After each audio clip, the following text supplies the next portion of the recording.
Emi, we're sitting here now because after over a decade at Arsenal, you are moving on to a new challenge with Aston Villa, and we wish you the best of luck.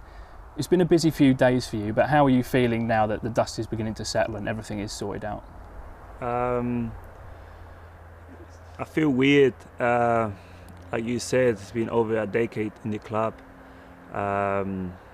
Everyone knows how much I love Arsenal and how hard I worked to have the chance that I had in the last few months.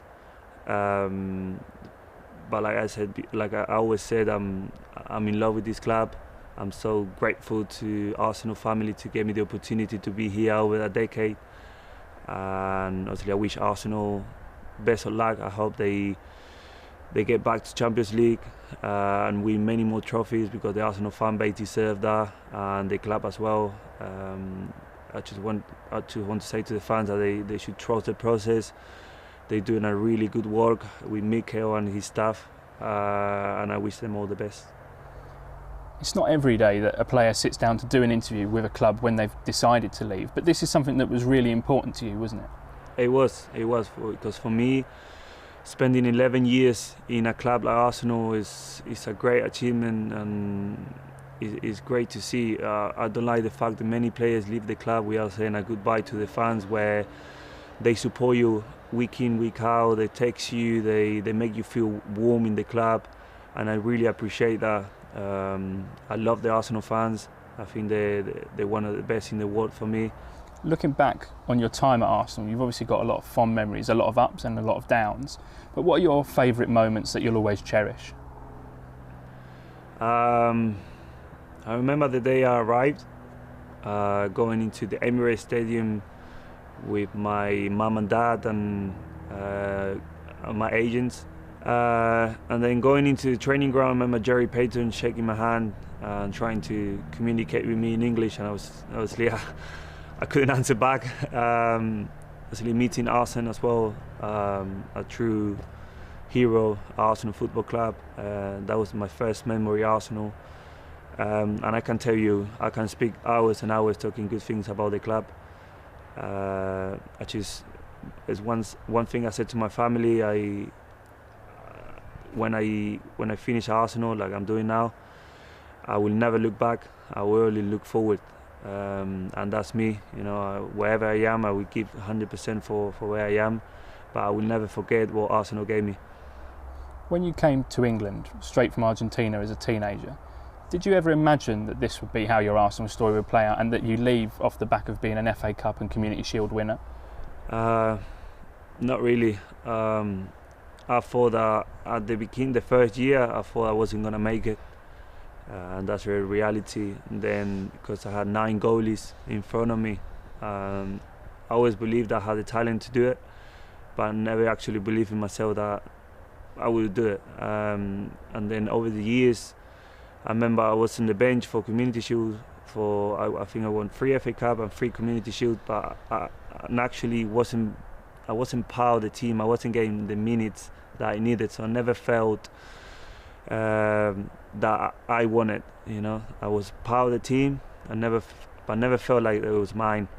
And I had to go loans after loans after loans to come back and have a chance to become the keeper I am today. And when I won those trophies, it was that this is me. You know. And Arsenal, obviously, they tried to retain me, and obviously I spoke with Mikel, I spoke with the club, but they understood my decision. They respected, and that's Arsenal. You know, when you give everything for the club, they will respect you.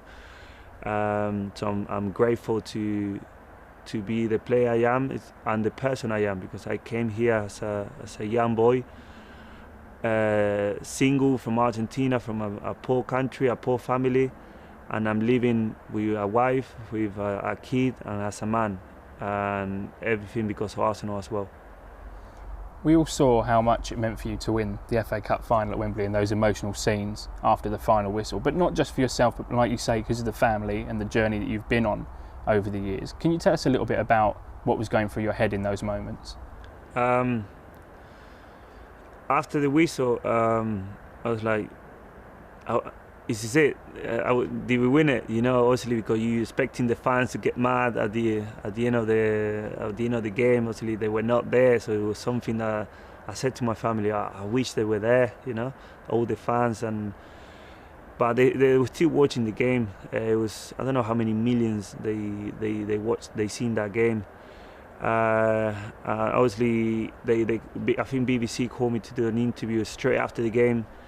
And my emotion was there. I was thinking my time in Argentina when my mum and dad, they were suffering to feed us or to pay the bills, and when they talked to me straight after the game, the emotion was there. And when they asked about my family, and obviously I break down in tears, and I said to my wife, "Oh, I look stupid in the camera for crying," and she went, "No, that's you." And that was me. So that's why I wanted to leave a message for the fans, because I think they deserved it. And anyone who knows Arsenal knows that you've actually developed a really close bond with the Arsenal fans. You get so many messages online and they really show their love for you. How special is that to you? That's how I want to feel as a footballer, because when I'm in the club I try to give everything for the club, for the badge, and for the fan base, because without the fans, Arsenal's not the same. And I understood the position of Arsenal. I know everyone's name in the building. It's a family. It's a family club. When Sech came from Chelsea, he said Arsenal is a family, and I'm a family man. And when I spent 11 years in a club, it's because I really believe that Arsenal is one of the warmest clubs in the world. And that's why I wanted to say a goodbye message, because I don't want to leave without saying goodbye to them. And as you close one chapter and begin another one, what is your farewell message to all the Arsenal supporters around the world? Thank you for all over the years, and I thank God as well for having the opportunity last few months to show actually the Arsenal fan base what I'm made of, and why I went on loan so many times is to always come back and give them trophies and give them silverware. I done it. I feel like prouder than ever. I feel like they made me as a goalkeeper, not just the club, not just my goalkeeper coaches, the fans as well, because they support, gave me confidence to perform as well. And I wish them all the best. Hope they win many, many trophies. Thank you. That's all I can say. It's been an absolute pleasure. Wish you all the best with Aston Villa. The pleasure's mine.